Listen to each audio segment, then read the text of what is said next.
Yo les gars, c'est Mathis Football, on se retrouve aujourd'hui pour une toute nouvelle vidéo dans laquelle on va parler du cas Eddie Nketiah qui devrait très probablement rejoindre l'Olympique de Marseille. Voilà, car les Gunners ont décidé de baisser leur prix, donc on va voir tout ça dans cette vidéo et analyser un peu tout ce qui est statistique en termes de blessures, buts, passes décisives, son parcours, on va se retracer un peu tout ça. Comme d'habitude les mecs, le petit like ça fait toujours extrêmement plaisir, l'abonnement et le commentaire qui régale. Et sur ce, on est directement parti donc avec Eddie Nketiah, donc Arsenal est enfin prêt à lâcher Eddie Nketiah, voilà, après des semaines de négociations où l'OM finalement était parti, c'était plus concentré sur un Eli Wahi. Arsenal a finalement décidé de s'en séparer, prêt avec obligation d'achat aux alentours de 30 millions d'euros proposés à l'OM. Le club phocéen doit donner sa décision. Dans la foulée, on a eu cette info, l'OM n'est pas prêt à mettre 30 millions d'euros sur Eddie Nketiah. On comprend que c'est un très gros investissement, 30 millions d'euros. Et voilà, c'est le prix avec lequel on a recruté Vitinha, ça n'a pas marché. Donc je pense que l'OM serait plus sur aux alentours de 20-25. Donc les négociations reprennent entre Eddie Nketiah et l'Olympique de Marseille. Le club phocéen a envoyé une nouvelle offre à Arsenal. L'attaquant britannique serait intéressé par un transfert à l'OM selon les informations de Fabrizio Romano. Les discussions sont toujours d'actualité entre Nketiah et les dirigeants marseillais car lui a donné son accord pour un contrat de 5 ans. Lui, il veut venir à l'OM, il n'y a pas de souci. C'est avec Arsenal maintenant que ça coince. Après avoir rencontré quelques difficultés, notamment à cause des attentes financières d'Arsenal, l'OM suit toujours la piste du numéro 14 des Gunners. Une nouvelle offre pour Nketiah. Après avoir fixé le prix de départ d'Nketiah à 30 millions d'euros, Arsenal serait désormais prêt à se séparer de l'international anglais pour seulement 25 millions d'euros. Si on pouvait descendre de prix à 20, ça nous arrangerait.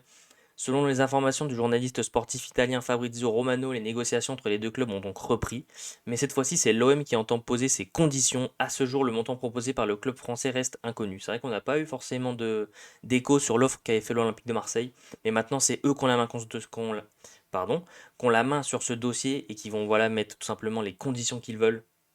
Donc comme je l'ai dit, Nketiah lui est intéressé par l'OM. Il serait prêt à tenter l'aventure marseillaise.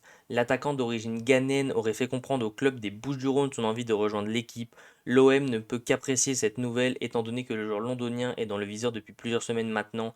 Nketiah est en concurrence avec Eli Wahi pour occuper le poste de numéro 9 au sein de l'effectif olympien.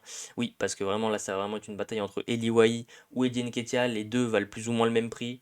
Après en termes de salaire, je sais pas trop. Mais je sais que les deux valent le même prix, les deux veulent venir. Maintenant, on verra si on négocie mieux avec Lens ou avec Arsenal.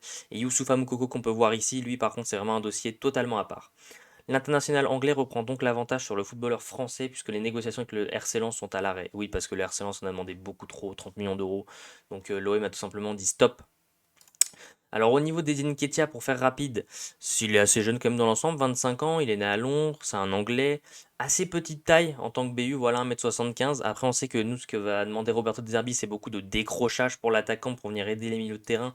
Voilà, il va vraiment demander quelqu'un capable de faire les efforts, et je pense qu'Eddie Nketiah sait faire les efforts. Une sélection seulement, évaluée à 30 millions d'euros, ce qui est énorme.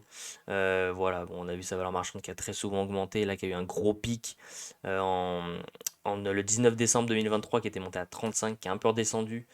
Mais voilà, donc c'est un avant-centre, un basique. Il peut dépanner côté gauche, il peut dépanner côté droit, mais dans l'ensemble, c'est vraiment avant-centre. Il a commencé à Arsenal, hein, U18. Bon, il a fait la formation à Chelsea, après il est parti à Arsenal. Il est resté dans les basses catégories d'Arsenal avant de partir à Leeds. Et de Leeds, il est retourné à Arsenal parce que c'était un petit prêt. Euh, En termes de blessures, les mecs, j'avais été checker un peu. En termes de blessures, on est sur du 9 matchs manqués. Voilà, il a jamais vraiment manqué de grosses périodes. Voilà, 42 jours, il a loupé un mois de compétition. Sinon, dans l'ensemble, voilà, il n'y a jamais eu de grosses blessures. Quelques suspensions, pareil, 3 matchs manqués.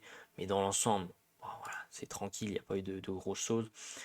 Alors, le seul point, j'allais dire négatif, mais non, pas tant que ça, c'est que c'est pas forcément un gros scoreur. Et Dian Katia, ça va pas être Aubameyang, il va pas t'assurer 40 buts par saison. Ouais, il en a fait 35, je crois, Aubameyang, 30, un truc comme ça. Mais il va pas t'assurer 40 buts par saison. Voilà, c'est vraiment un petit buteur en première ligue. 27 matchs, 5 buts, 2 passes décisives cette saison. Au total, voilà, 6 buts, 3 passes décisives en 37 matchs. C'est pas énorme en tant que buteur. Voilà, c'est vraiment toujours buteur et 3 fois il a dépanné côté gauche, mais il a pas marqué dans cette position-là. Il y a 2 ans, 30 matchs de première ligue, 4 buts, une seule passe décisive. Europa League, 2 buts, une passe D. Au total, contribution 9 buts, 2 passes décisives en 39 matchs. C'est très peu, c'est vraiment très peu. En première ligue, on a seulement 19 buts en 116 matchs. En termes de stats, c'est pas foufou. Europa League, pareil, c'est très peu. Même en Championship, c'est très peu. FL Cup, EFL Cup, c'est très fort. Première Ligue 2, je connais pas du tout le championnat, les mecs. C'est quoi, c'est un championnat? C'est une coupe? Ah, c'était les plus jeunes, ok, autant pour moi. C'était avec les plus jeunes. Ouais, les plus jeunes, il a réussi, voilà, un peu comme un Moukoko. Mais voilà, bon, dans l'ensemble, on n'est pas sur un buteur comme Aubameyang, mais on est sur un buteur qui devrait participer au jeu et donc aider beaucoup plus les actions offensives que pouvait faire un Aubameyang, voilà, qui était surtout là pour pas beaucoup décrocher. Bon, il le faisait parce que les joueurs n'étaient pas foutus de lui donner le ballon, mais il décrochait. Mais sinon, il était plus là, voilà, pour terminer les actions et pour faire les appels dans la profondeur. Mais voilà, faut pas s'attendre non plus à avoir un Aubameyang numéro 2. Mais voilà, pour participer au jeu, pour moi, Eddie Nketiah, c'est très fort. Après, Eli Wayo aussi, j'aimerais bien. Mais bon, maintenant, ce sera au club de décider. On est sur le même prix, plus ou moins les mêmes profils. Les deux veulent venir, les deux valent le même prix. Donc, il faudra voir avec la direction, tout simplement, maintenant, qui viendra. Donc comme d'habitude les mecs, c'est la fin de cette vidéo, le petit like pour le référencement, ça fait toujours extrêmement plaisir. N'oubliez pas de vous abonner en activant la cloche des notifications pour ne rien louper sur la chaîne YouTube. On est bientôt aux 4100 abonnés, ça fait extrêmement plaisir d'avancer. Merci beaucoup la team. À commenter, voilà, en me donnant votre avis sur la possible et même future arrivée d'Eddie Nketiah à l'OM. Je vous invite à me suivre sur tous mes réseaux sociaux qui sont en description, TikTok, Thread, Twitter, Insta. Je compte sur vous, mais surtout YouTube.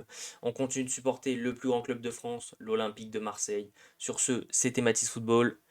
Ciao l'équipe!